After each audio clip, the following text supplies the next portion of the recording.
There are certain sounds that should never be part of a morning routine. An alarm clock, fine. A rooster, annoying but acceptable. A countdown to a simulated rocket launch, that's uniquely Elon Musk. You wake up strapped into a seat, not a bed, a seat. A genuine SpaceX capsule seat bolted to the floor of what is technically your bedroom. Above your head, a digital display ticks down from 10 every single morning.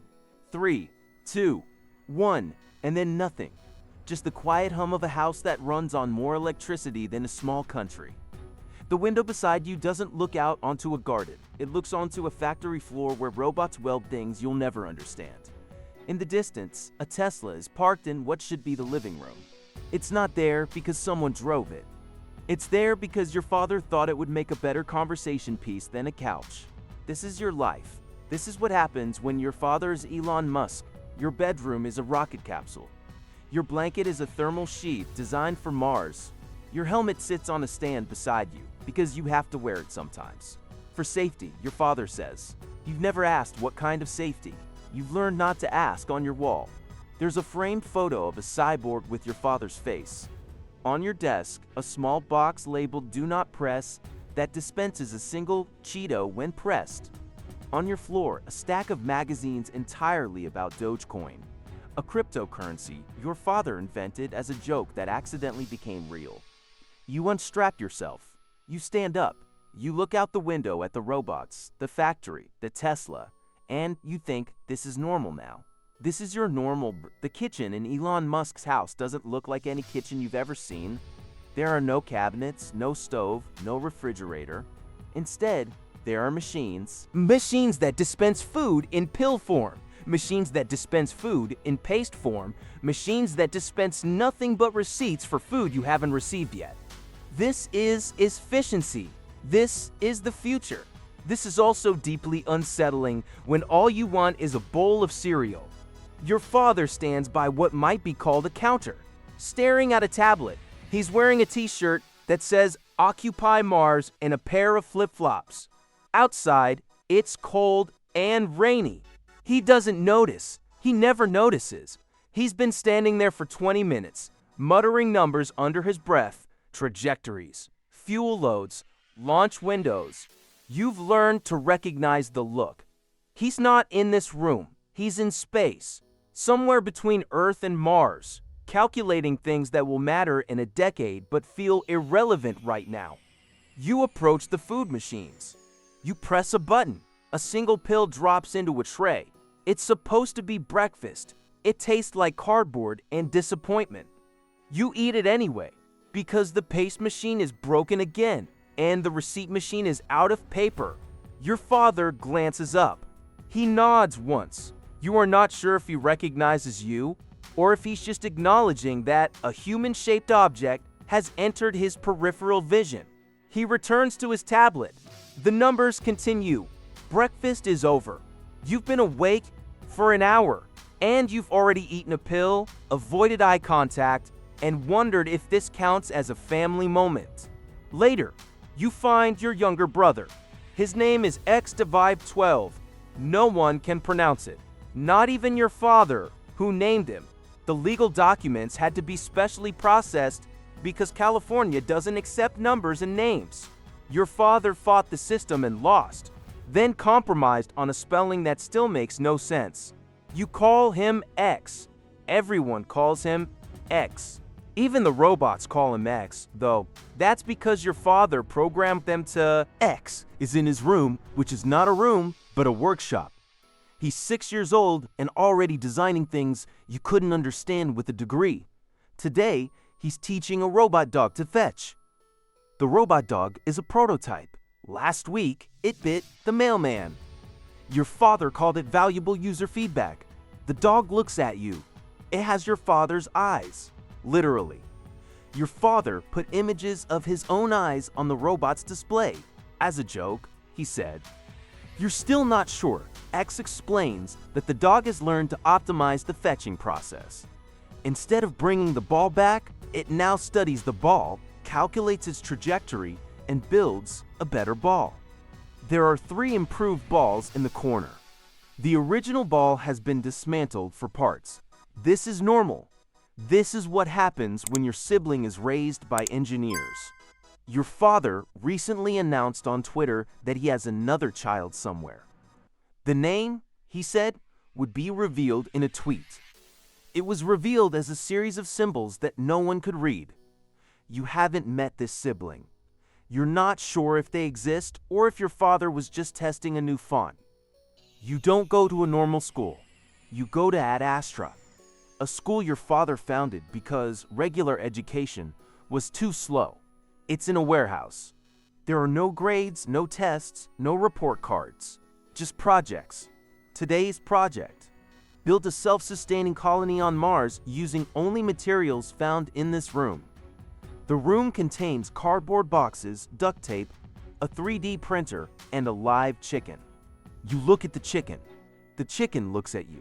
Somewhere in the room, another student is calculating how many calories the chicken would provide in an emergency. The answer is not enough. You've been at this school for 3 years. You still don't know if you're learning anything. But you can build a working rocket engine out of scrap metal, and you know exactly how long you can survive on recycled urine. These are not useless skills, but they don't come up much in normal conversation. The teacher doesn't teach. He observes, he takes notes, he submits reports directly to your father. You suspect the reports are less about your progress and more about your potential as a test subject for future experiments. In the afternoon, your father calls a family meeting. This is always an event, not because the family gathers, they do, reluctantly, but because whatever he announces will inevitably upend your life in ways you can't predict. The family assembles in the living room, which is just a larger room with a Tesla parked in the middle. There's your father, your mother, who looks like she's been awake since 2018, X, a few other siblings whose names you've memorized out of survival instinct, and a hologram of Grimes from whatever continent she's currently on, where father stands before the Tesla. He clears his throat. Everyone braces. I have an idea, he announces.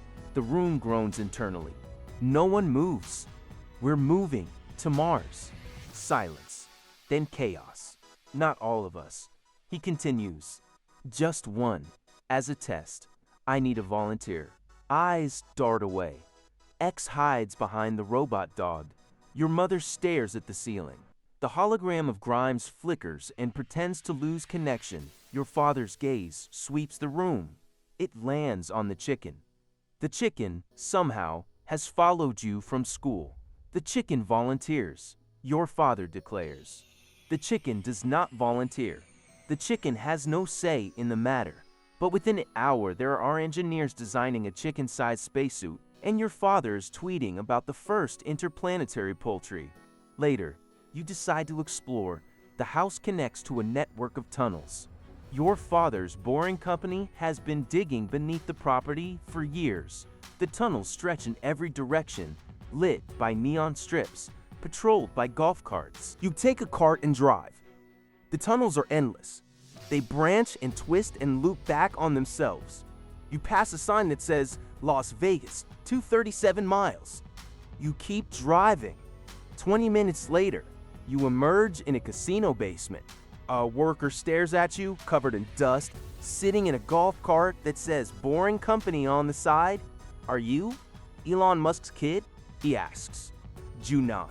He sighs. The tunnel ends here. We've been trying to block it for months. He just keeps digging. You shrug and drive back.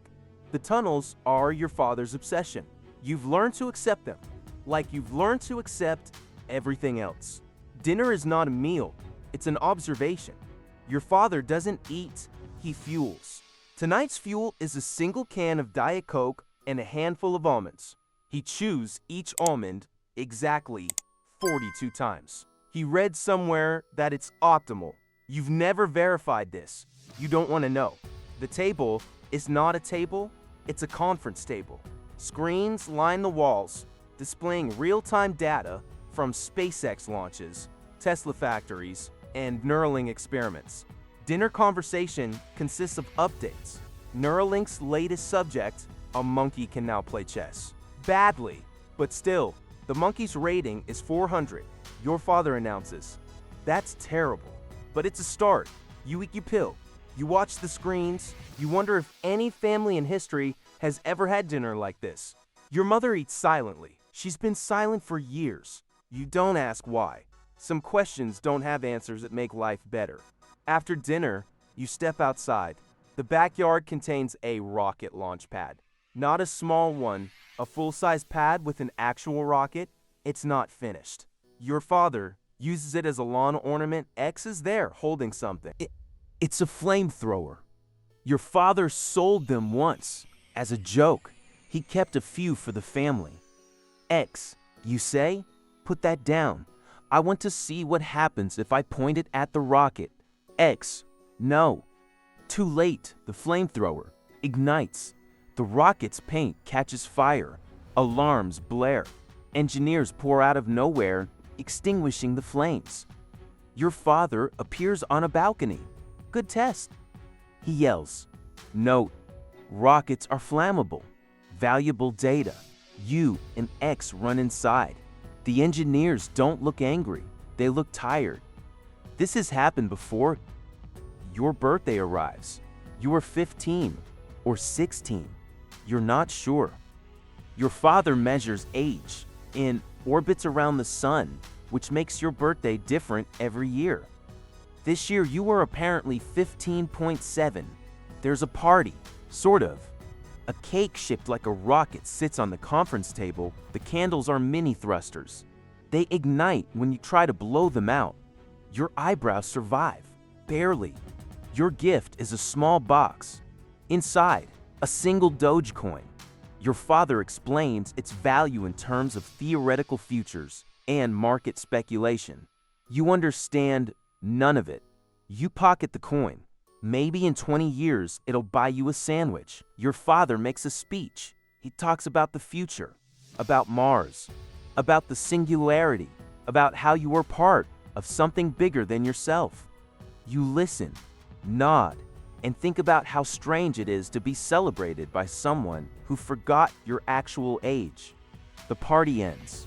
The rocket cake is analyzed by engineers for structural integrity. You eat a slice. It tastes like normal cake, which feels like a small victory. Late at night, you sit on the launch pad, leaning against the unfinished rocket. The stars are bright here. No light pollution, just the factory's distant glow. Your father sits down beside you. He doesn't speak. For once, and neither do you. Minutes pass. The silence is comfortable. Strange, but comfortable. Finally, he speaks. I know it's weird. The rockets, the names, the tunnels, the flamethrowers. But I do it for you, for all of you. I am building a future where you can go to Mars, where you can live forever, where you can be whatever you want. You look at him. In this moment, he's not the technoki, not the billionaire, not the mad scientist, just your father, trying to explain something he can't quite put into words. You nod. He nods back. In the distance, a Falcon Heavy lifts off. The sky lights up. The rocket climbs, carrying something important somewhere. Important. You watch it together. Beautiful, he whispers. It is, you can't deny it. So here's the question.